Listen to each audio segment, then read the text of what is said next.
की POCSO court ने 6 साल की नाबालिग से रेप के आरोपी पिता को अंतिम सांस तक आजीवन कारावास की सजा सुनाई है। साथ ही 1 लाख रुपए का जुर्माना के आदेश भी दिए हैं। मामला जून 2020 का है।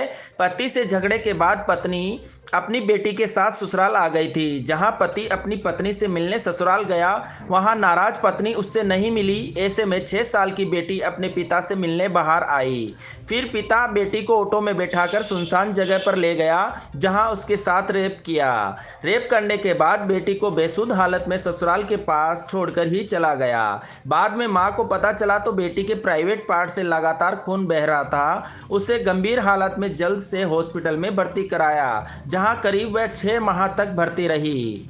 आरोपी को कोर्ट ने टिप्पणी करते हुए अपने आदेश में लिखा कि अपराध करने के बाद भी आरोपी पिता को कोई पछतावा नहीं रहा। उसे सजा का निर्णय सुनाए जाने पर भी उसके चेहरे पर शिकन तक नहीं थी। ऐसे में आरोपी सजा में कतई नरमी का हकदार नहीं है। आरोपी को यह कृत्य दुर्लभतम से भी दुर्लभ की श्रेणी में आता है, इसलिए इसे मृत्युदंड दिया जाना विधि सम्मत नहीं है, लेकिन आजीवन कारावास की सजा दिया जाना उचित है। कोर्ट ने फैसला सुनाते हुए अपने आदेश में यह भी लिखा कि सामान्य रूप से परिवार में पुत्री पिता की लाडली होती है। वह अपनी माता के मुकाबले पिता से ज़्यादा स्नेह करती है और यही स्थिति पिता की भी होती है। आरोपी ने अपनी ही पुत्री को हवस का शिकार बनाकर उसका जीवन ही नर्क बनाने का प्रयास किया, बल्कि पिता पुत्री के विश्वास और खून के रिश्तों को संसार करने वाला जघन्य अपराध किया है।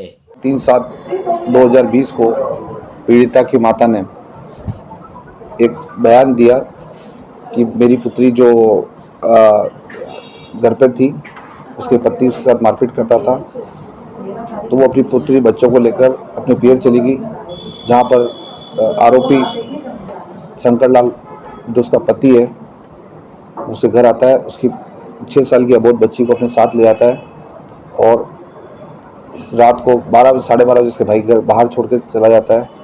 पीड़ित बच्ची रोती हुई आती है, उसके अत्यधिक रक्तस्राव हो रहा था, जिससे वो हॉस्पिटल लेके जाती है, जहाँ पर सूचना पर पुलिस मौके पहुँचती है। इस आधार पर कोदला थाने में प्रकरण दर्ज होता है, जिसमें आज माननीय न्यायालय द्वारा आरोपी शंकर लाल को आजीवन कारावास और 15 लाख का आर्थिक दंड से दंडित किया है, पीड़ित प्रतिगर से दंडित किया है। प्रोसिक्यूशन ने इसमें 26 गवाह और 47 दस्तावेज प्रदर्शित कराए हैं। उक्त प्रकरण जो कि गंभीर प्रकृति का था, इसे केस ऑफिसर स्कीम के तहत लिया गया था, जिसमें तत्कालीन थानाधिकारी अजय सिंह जी इसमें केस ऑफिसर थे और माननीय एसपी साहब भुवन जी यादव साहब भी इसमें मॉनिटरिंग कर रहे थे, जिसमें आज माननीय न्यायालय ने दोषी करार देते हुए सजा सुनाई।